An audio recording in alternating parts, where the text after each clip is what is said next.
बायकोचं अफेअर भाग 2. मला श्रेयाची आठवण आली. वाटले की दोघांनाही मुलगा झाला. मी एकटाच तिथून निघून आलो. माझ्या मागोमाग हन्मय आला. माझ्या डोळ्यात पाणी आलेले पाहून तो मला म्हणाला, अरे तुला वाटायलाही तसं नाही. ती सुहासचं पोरगा आहे पण श्रेयाचं नाही. म्हणजे मी त्याला म्हणालो, अरे सुहासानं संगीसोबत लगीन केलंय. हन्म्या मला म्हणाला, मग श्रेयाचं काय झालं? मी त्याला विचारले. श्रेया आणि सुहासचं प्रेम प्रकरण 4 वर्ष चाललं बघ. एके दिवशी श्रेयाला आणि सुहासाला गावातल्या लोकांनी सुहासाच्या कोठ्यावर पकडलं. श्रेयाच्या बापाची 4 गावात असलेली सगळी इज्जत गेली. श्रेयाचा बाप सुहासाला श्रेयासोबत लगीन कर म्हणत होता, पण सुहासानं नकार दिला. आता 2 वर्ष झालं श्रेयाचा बाप तिला पोरगं बघतंय, पण तिचं लग्न अजून बी जमाना गेलंय. जमलंच कसं? सगळीकडेच प्रसिद्ध झाली ती. हन्म्या मला म्हणाला.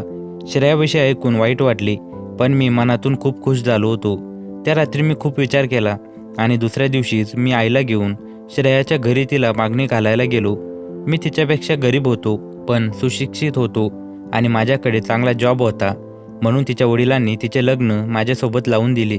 पण मला खूप वाईट वाटत होते की आमच्या लग्नाला 6 वर्ष होऊनही आणि एक 4 वर्षाची मुलगी असूनही ती अजून सुहासला विसरली नव्हती. पण तरीही मी तिला बोलायचेच ठरवले, कारण मला तिला विचारावेसे वाटत होते की माझ्या प्रेमात काय कमी होती की तू अजूनही सुहासला विसरली नाही. तिने शहरात येऊनही का सुहासला घरी बोलावून घेतले. मी तिला हलवले, पण ती उठतच नव्हती. मला तर खूप आश्चर्य वाटले की मला फसवून तिला एवढी गाढ झोप कशी येत असेल. तेव्हा मला तिचा खूप राग आला. माझे डोके झणकायला लागले आणि मी तिला जोरात हलवून उठवले. अजून किती दिवस धोका देणार आहेस तू मला? किती दिवस अंधारात ठेवणार आहेस मला? मी तिला म्हणालो. अरे काय झालं? तू असं का बोलतोयस? ती मला विचारायला लागली. एवढं भोळी बनण्याचा प्रयत्न करू नकोस. सांग मला, मी तुला कशाची कमी पडू दिली? मी कधी तुला एका तरी शब्दाने दुखावलं का? मग तरीही तू एवढा मोठा धोका का दिला? मी तिला म्हणालो. अरे काय बोलतोयस तू? ती मला म्हणाली. का बोलावलंस माझ्या घरी सुहासाला तू? मी तिला म्हणालो. मी कधी बोलावले त्याला? ती मला म्हणाली. त्या रात्री मी तिच्याशी खूप भांडलो, पण शेवटपर्यंत ती सुहासला नाहीच बोलवले असं म्हणत होती. त्या दिवशीपासून मी दुसऱ्या बेडरूममध्ये झोपायला गेलो, जी गच्चीवर जाणाऱ्या जिन्यापलीकडे होती. त्याच्या दुसऱ्या दिवशी मी त्याच बेडरूममध्ये शिफ्ट झालो. मी श्रेयाला बोलणे सोडून दिले, कारण जेव्हा जेव्हा मी तिला बोलायचो तेव्हा तिचा प्रत्येक गोड शब्द माझ्या मनाला बाणासारखा टोचायचा. शेवटी तिने रडून रडून माझ्या आईलाही स्वतःच्या बाजूला करून घेतले. आई माझी रोज समजूत काढत होती, पण मी काही ऐकायलाही तयार नव्हतो. माझे मन तुटले होते, जे आता कधी जुडणार नव्हते. एके दिवशी आई मला म्हणाली की जर तुला वाटत आहे की श्रेयाचे आणि कोणासोबत अनैतिक संबंध आहे तर तिला सोडून दे. पण मी आईला नकार दिला, कारण माझे श्रेयावर खूप प्रेम होते. मी तिला सोडू शकत नव्हतो. ती जर घरात असली तर कमीत कमी तिला बघणं तरी होईल, या विचाराने मी तिला न सोडायचा निर्णय घेतला. त्या दिवशीपासूनच रोज रात्री मी दारू प्यायचो. एके दिवशी रात्री मी असाच श्रेयाने मला धोका दिला आठवून एका पाठोपाठ एक दारूचे ग्लास रिकामी करत होतो.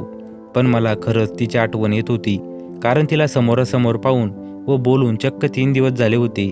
मला असे वाटत होते की आताच्या आता उठावे आणि सर्व विसरून तिला बोलावे, तिला सॉरी म्हणावे, कारण मी तिला खूप काय बोललो होतो. मी ग्लासमध्ये दारू ओतली व हा पेग संपताच मी तिला जाऊन सॉरी म्हणेल असं ठरवून टाकले. मी दारूचा एक घोट घेतला. तोच कोणीतरी जोरात दरवाजा आपटला. तसा मला ठसका लागला. मी विचारात पडलो की एवढ्या जोरात कोणी दरवाजा वाजवला. मी शांत बसून राहिलो. तोच पुन्हा एकदा कोणीतरी जोरात दरवाजा आपटायला लागले. असे वाटत होते की जो कोणी दरवाजा आपटत आहे त्याचा इरादा दरवाजा तोडण्याचा होता. मी जरा टरकलोच. माझ्या मनात उलटे सुलटे विचार येऊ लागले. माझ्या कानात एक ताजी बातमी घुमू लागली. अनैतिक संबंधात नवरा अडचण बनत होता, म्हणून पत्नीने प्रियकराच्या मदतीने केला पतीचा खून.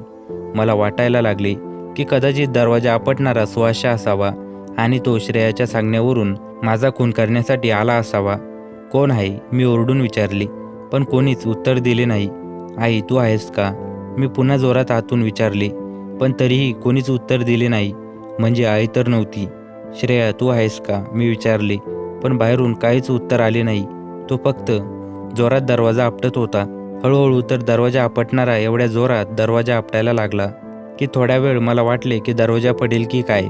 मला वाटायला लागले की आज माझी नक्कीच गेम वाजणार आहे. त्याने माझा खेळ संपवण्यापूर्वी मला त्याचाच खेळ संपवावा लागेल. थांब दाखवतोच. माझ्या श्रेयाला दिवाना बनवलंस का? असे बोलून मी दारूची बॉटल उचलली आणि झुलत झुलत दरवाजाजवळ गेलो. ए सुहाशा, थांब तुला दाखवतो, मी सिंहासारखा गरजत म्हणालो. तसा दरवाजा वाजायचा बंद झाला. दरवाजा वाजायचा बंद होताच मी लगेच दरवाजा उघडला आणि पाहतो तर काय, सुहाशा तर काय, तिथे कोणीच नव्हते. मी सुटकेचा निश्वास सोडला. मला वाटले जो कोणी दरवाजा वाजवत होता तो माझा आवाज ऐकून घाबरून पळून गेला. म्हणून मी दरवाजा लावून बेडरूममध्ये गेलो. पण मी बेडवर जाताच दरवाजा पुन्हा वाजायला लागला. तेव्हा माझा राग अनावर झाला. आज आर नाहीतर पार, आज सुहाशा नाहीतर मी मरणार, असे म्हणत मी पुन्हा एकदा दारूची बाटली हातात घेऊन दरवाजा उघडला आणि पाहतो तर काय, दरवाजाबाहेर 2 मुली उभ्या होत्या. पण मला सर्व अंधुक दिसत होतं, कारण मला खूप चढली होती. मी डोळे चोळून पुन्हा त्या मुलींकडे पाहिले तर मी आश्चर्यचकित झालो, कारण ती श्रेया होती. ती माझ्यासमोर नटून तटून वन पीस घालून उभी होती. मला नवल वाटले की हिने हिच्या आयुष्यात कधी वन पीस पाहिला नसेल आणि आज हा कोणाचा वन पीस घालून आली आहे. ते काय का असेना, पण ती खूप सुंदर दिसत होती. गोरी गोरी पान, एवढी गोरी तर ती लग्नात पण दिसत नव्हती. मी तिच्याकडे एकटक पाहत होतो. तोच ती माझ्याजवळ आली आणि तिने मला मिठी मारली. मी पण स्वतःला थांबू शकलो नाही, म्हणून मी तिला माझ्या मिठीत घेतली. बेबी आज चल ना, ती लाडात मला म्हणाली. चक्क बेबी. आणि मला माझ्या कानावर विश्वासच बसला नाही. ती माझ्या हाताला पकडून मला रूममध्ये ओढत होती. तोच मला श्रेयाच्या बेडरूमकडून आमच्याकडे कोणीतरी पाहत आहे असा भास झाला. मी तिकडे कोण आहे ते पाहायला जाणारच होतो की श्रेयाने मला आत ओढून घेतले आणि बेडवर ढकलले. ती लहान बाळासारखी माझ्या छातीवर येऊन बसली.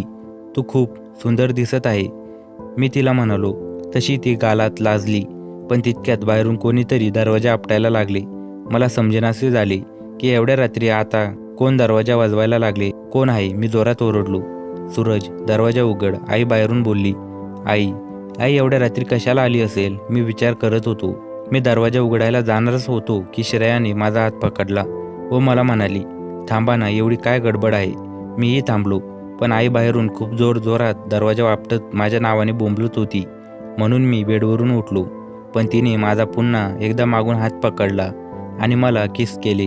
मी तिला दूर ढकलत होतो, पण ती मला काही सोडायला तयारच नव्हती आणि तिने माझा टी शर्ट काढून हवेत भिरकावला. तिकडे आई जोरजोरात दरवाजा आपटत मला दरवाजा उघडायला सांगत होती. म्हणून मी श्रेयाला दूर ढकलले.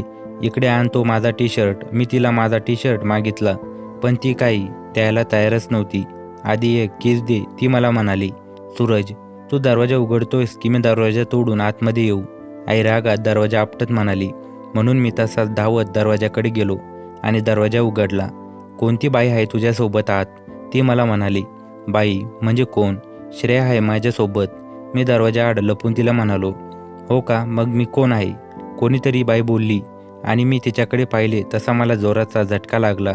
तासाभरापासून मी चढवलेली माझी सगळी दारू एका मिनिटात उतरली. मला दरदरून घाम फुटला, कारण ती श्रेया होती.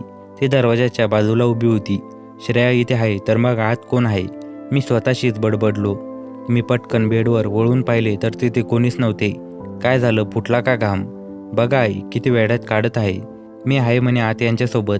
मी तुम्हाला म्हणाले होते ना की यांचंच त्या बाईसोबत सुरू आहे आणि 2-3 दिवसापासून हे तिला रात्री घरी बोलवत आहे. यांना माझ्यासोबत राहू वाटत नाहीये, म्हणून ते माझ्यावरच नाही तसले घाणेरडे आरोप लावले आणि दुसऱ्या रूममध्ये राहिले, जेणेकरून तिला रोज रात्री गुपचूप घरी बोलवता येईल. बघा कपडे तरी आहेत का यांच्या अंगावर? ती रडत रडत आईला म्हणाली. हे ऐकून तर मला माझ्या कानावर विश्वासच बसला नाही की मी 2-3 दिवसांपासून एका बाईला घरी बोलवत आहे आणि तिच्यासाठीच मी वेगळ्या रूममध्ये राहायला लागलो होतो. पण मला हे मात्र समजले होते की जी बाई मगापासून माझ्यासोबत होती ती श्रेया नव्हती. आणि मगाशी मला जे वाटलं होतं की श्रेयाच्या रूमकडून मला कोणीतरी पाहत होते, ती श्रेया होती आणि तीच आईला घेऊन आली होती. सूरज, हे काय चाललंय? आतमध्ये कोणती बाई आहे तुझ्यासोबत, ती मला म्हणाली. पण मी शांतच होतो, कारण मला खूप मोठा झटका बसला होता. सरक बाजूला, मीच बघते, ती मला म्हणाली आणि मला बाजूला सरकावून श्रेयासोबत रूममध्ये घुसली. बेडवरचे विस्कटलेले बेडशीट पाहून श्रेया म्हणाली, बघा आई काय हाल झालंय बेडशीटचं. पण मी तरीही शांत बसलो. श्रेयाने बेडखाली वाकून पाहिले आणि जोरात ओरडली, आई लवकर इकडे या. तसा मला घाम फुटला, पण तरीही मी शांत होतो. मी फक्त मनातल्या मनात विचार करत होतो, जर यांना बेडखाली ती जी कोण बाई होती ती जर सापडली तर माझी काहीच खरी नाही. मी कोणाला तोंड दाखवायच्या लायकीचंच राहणार नाही. आई श्रेयाजवळ गेली आणि तिने बेडखाली वाकून पाहिले. तिने बेडखालून कसला तरी फाटका कपडा बाहेर काढला. सूरज, काय आहे हे? आई तो कपडा मला दाखवत म्हणाली. तो कपडा पाहून माझे डोळेच पांढरे पडले. मी तो कपडा हातात घेतला. तो कपडा म्हणजे त्या बाईचा वनपीस होता. मला प्रश्न पडला की ती बाई तिचा वनपीस सोडून कुठे गायब झाली आणि तिने काय घातले असेल की नाही. मी विचारतीये, काय आहे हे? आई मला म्हणाली, हा पोचा आहे. पोचा फरशी पुसायचा. मी फरशी पुसायला घेऊन आलोय. मी खाली बसून फरशी पुसत अडखळत बाईला म्हणालो, पण मला तर हा बाईचा गाऊन वाटतोय. आई मला म्हणाली, नाही आई, हा पेटिकोट आहे. ते पिक्चरमध्ये हिरोईन घालत नाही का, तो ड्रेस. श्रेया आईला म्हणाली, नाही आई, तिचं नको ऐकू, हा पोचाच आहे. हे बघ फरशी कशी चमकवली मी आईला पुसलेली फरशी दाखवत हसून म्हणालो, गप्प बस, खरं खरं सांग, ती बाई कुठंही नाही. तिच्या झिंजा उपटला तर नावाची किसनाबाई नाही मी.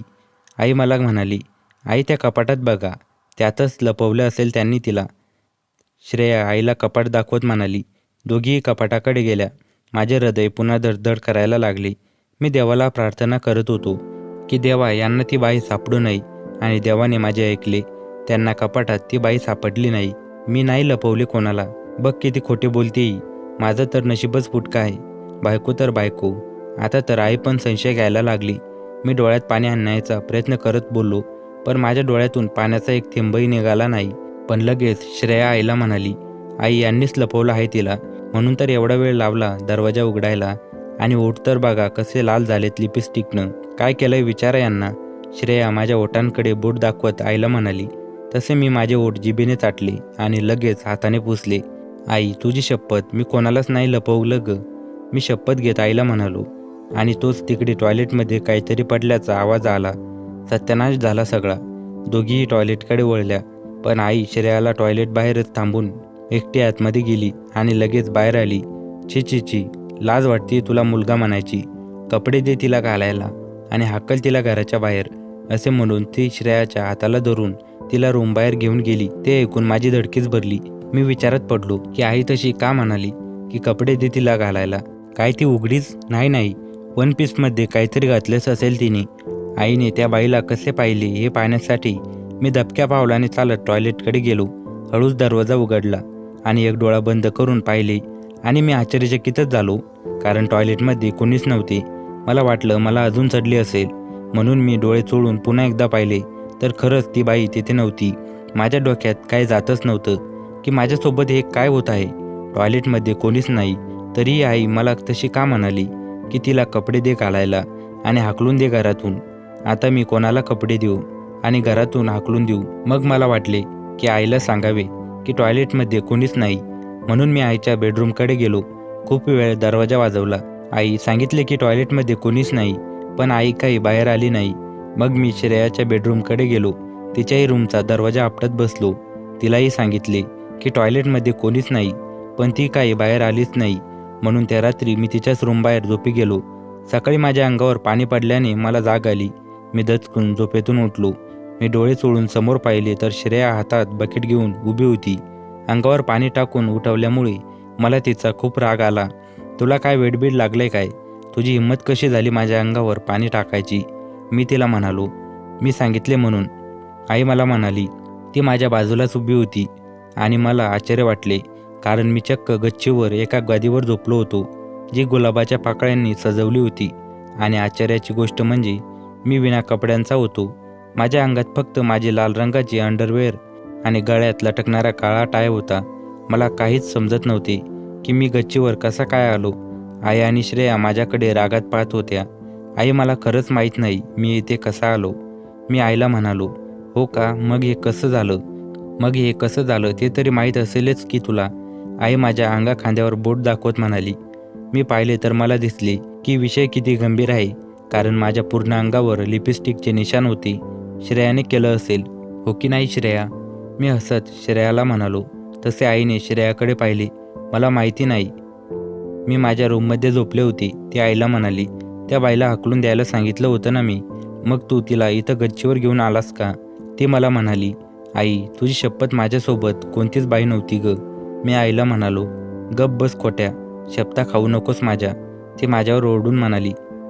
तोच माझी नजर ॲडव्होकेट चंद्रकांत पाटलांच्या गच्चीवर गेली. त्यांच्या गच्चीवरून एक दाढीवाला माणूस आमच्याकडे पाहत होता. आई, खाली चाल. पाटलांच्या घरातला माणूस आपल्याकडे बघतोय, मी आईला म्हणालो. तशी आई श्रेयाला घेऊन खाली निघून गेली. मी मात्र त्या दाढीवाल्या माणसाला दिसू नये म्हणून अंगाला बेडशीट गुंडाळून लोटांगण घेत जिन्यात गेलो. आई आणि श्रेया माझ्यावर जाम चिडल्या होत्या. मला ऑफिसला जाण्यास उशीर झाला होता. मी अंघोळ करून खाली गेलो. आई आणि श्रेया दोघीही किचनमध्ये होत्या. श्रेया रडत होती आणि आई तिला धीर देत होती. मला काहीच समजत नव्हते की मी आईला कसे सांगू की मी निर्दोष आहे. आई, मी खूप सहन केलंय हो. हे आणि ती बाई रोज एकमेकांसोबत कॉफी पितात आणि ती बाई यांच्यासोबत कॉफी पित असताना रोज सेल्फी घेते आणि रोज त्या सेल्फीज यांना व्हॉट्सअप करते. मी खूप वेळेस पाहिले आहे, पण तरीही मी शांत बसली. पण मला आता नाही सहन होत. पण सूरज तिला घरी बोलावून असे करतील असे मला स्वप्नातही वाटले नव्हते. मीच या घरातून निघून जाते म्हणजे ते तरी त्या बाईसोबत सुखाने राहतील. श्रेया रडत रडत म्हणाली. तिचे बोलणे ऐकून मला तर वाटले की ती आईला माझ्याविषयी भडकावत आहे. तिला सुहासासोबत राहायचं आहे म्हणून ती घर सोडून जायचं म्हणत आहे. मी स्नेहा माझ्या बॉस होत्या, तसेच त्या चांगल्या फ्रेंडही होत्या. त्यांना सेल्फी घ्यायचा खूप छंद होता म्हणून त्या सारख्या सेल्फी घेत असत आणि त्या सेल्फी मला दाखवण्यासाठी मला व्हॉट्सअप करत होत्या. या सर्व गोष्टी शहरात कॉमन असतात, पण श्रेया त्यांच्याविषयी व माझ्याविषयी गैरसमज करून घेत होती आणि आईलाही भडकावत होती.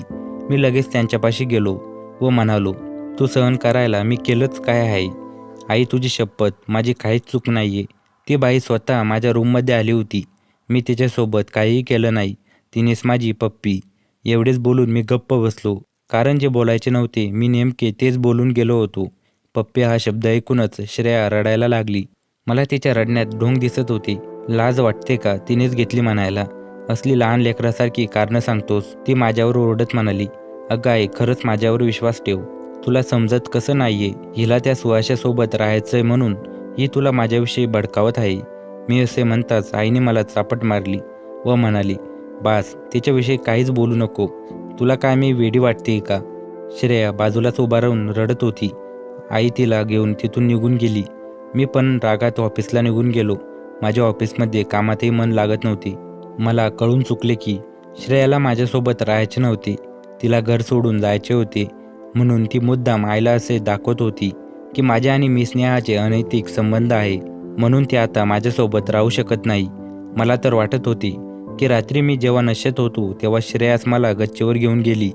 मी रात्री तिच्यासोबतच होतो आणि सकाळी उठून ती आईला गच्चीवर घेऊन आली व तिला भडकावण्यासाठी म्हणाली की रात्री मी आणि ती बाई दोघे सोबत होतो. मला श्रेयाचा प्लॅन समजला होता. दुपारी रोजच्यासारखेच त्या दिवशी मी स्नेहा माझ्या कॅबिनमध्ये आल्या. त्यांची केबिन माझ्या कॅबिनला लागूनच होती. त्यांनी मला कॉफीसाठी विचारले, पण त्या दिवशी माझे मन नव्हते. पण मी माफी मागून त्यांना साफ नकार दिला. काय झालं? आज खूप टेन्शनमध्ये दिसतोयस? माझा उतरलेला चेहरा पाहून त्यांनी मला विचारले. मला त्यांना सांगावे की नको असे वाटत होते, पण माझ्या मनात आता राहत नव्हते. थोडा वेळ थांबून मी बोलायला सुरुवात केली. ते काय झालं आहे की आणि त्यांना असे वाटत आहे की ती बाई तुम्हीच आहात आणि आपलं सुरू आहे. मी त्यांना झालेला सर्व प्रकार सांगितला. त्यांना ऐकून खूप विचित्र वाटले. मला तर वाटतंय की हा भुताटकीचा प्रकार आहे. तुला ऐकून थोडंसं विचित्र वाटेल, पण तू कुठे रस्त्यावर टॉयलेटला गेला होतास का? किंवा तू दारू, तेलकट पदार्थ किंवा नॉनव्हेज घेऊन कुठे फिरला होतास का? त्यांनी मला विचारले. हो, श्रेयाच्या टेन्शनमध्ये मागच्या 2 दिवसांखाली एके दिवशी रात्री मी शहराबाहेर असलेल्या ब्रिजवर दारू प्यायलो होतो आणि सोबत चकना आणि चिकनही होतं. पण माझा भुताखेतांवर अजिबात विश्वास नाही. मी त्यांना म्हणालो, पण मला तर वाटतंय की तुझ्या मागे भूत लागलं आहे. माझ्या ओळखीचे एक मांत्रिक बाबा आहे, ते भूताचं बघतात. मलाही एका भूताने झपाटलं होतं, तेव्हा त्यांनीच त्या भूताला माझ्या शरीरातून काढलं होतं. मी स्नेहा मला म्हणाल्या. त्यांचं ते बोलणं ऐकून मी खूप हसलो, कारण माझा भूतांकेतावर अजिबात विश्वास नव्हता. पण त्यांनी पुन्हा आग्रह केला आणि संध्याकाळी ऑफिसमधून निघाल्यावर आम्ही दोघेही त्या बाबांकडे गेलो. शहराच्या बाहेर असलेल्या स्मशानात तो राहत होता. अंधार पडला होता. आम्ही दोघेही स्मशानात गेलो. तेथे काळे कपडे घालून, डोक्याला राख लावून व गळ्यात विचित्र माळा घालून तो म्हातारा मांत्रिक वडाच्या झाडाखाली बसला होता.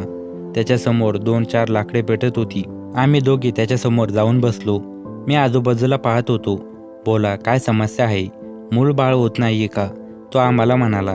पण माझे लक्ष नव्हते. त्यामुळे मी वर पाहत पाहत हम असे म्हणालो. नाही नाही बाबा, मूलबाळ आहेत. समस्या दुसरी आहेत. मी स्नेहा त्याला म्हणाल्या. काय? पण यांच्या नशिबात तर एकही मूलबाळ नाही. तो बाबा मी स्नेहांना म्हणाला. ते ऐकून माझ्या छातीत धस झालं. हे काय बोलता बाबा? मला एक मुलगी आहे. मी बाबाला म्हणालो. मला जे दिसलं ते बोललो. तुमच्या नशिबात एकही मूलबाळ नाही. तो पुन्हा एकदा मला म्हणाला. हे ऐकून मला खूप मोठे टेन्शन आले होते. कारण मांत्रिकांच्या बोलण्याचा असा अर्थ होता की नित्या माझी मुलगी नाही. काय ती सुहासची तर मुलगी नाही ना, असा माझ्या मनात विचार आला. पण माझे मन मला म्हणत होते की नाही, श्रेया मला एवढा मोठा धोका नाही देऊ शकत. हे घ्या लिंबू, तुम्हाला लवकरच स्वतःचं मूलबाळ होईल. मांत्रिक मला लिंबू देत म्हणाला. ए काय बोलतोयस तू? शांत बस, नाहीतर थोबाडं फोडून तुझ्या हातात देईल. मी मांत्रिकाला म्हणालो. पण मी स्नेहांनी माझा हात पकडला व मला शांत बसण्यास सांगितले. मी फक्त मी स्नेहांमुळे शांत बसलो, नाहीतर मी खरेच त्याचे तोंड फोडणार होतो. बाबा, समस्या ती नाहीये. त्याच्या मागे एका बाईचे भूत लागले आहे. ती बाई रात्री यांच्या रूममध्ये आली होती व यांच्यासोबत शारीरिक संबंध बनवू पाहत होती.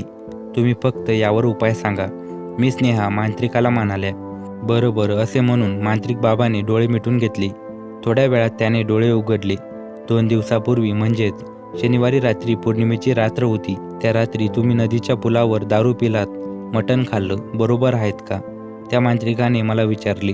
ते ऐकून मी खूप आश्चर्यचकित झालो. मी त्या पुलावर रात्री दारू पिलो हे या मांत्रिकाला कसे कळले, असा मी विचार करत होतो. तेव्हा मला कळून चुकले की हा मांत्रिक खरेच एक सिद्ध महापुरुष आहे. हो बाबा, मी मांत्रिकाला म्हणालो. त्या मांत्रिकाने बोलायला सुरू केले. मागच्या पौर्णिमेच्या रात्री एका संध्या नावाच्या तरुण मुलीने प्रेम प्रकरणातून त्या पुलावरून नदीत उडी घेऊन आत्महत्या केली होती. त्या मुलीचे एका मुलावर एकतर्फी प्रेम होते, पण तो मुलगा दुसऱ्या मुलीवर प्रेम करत होता.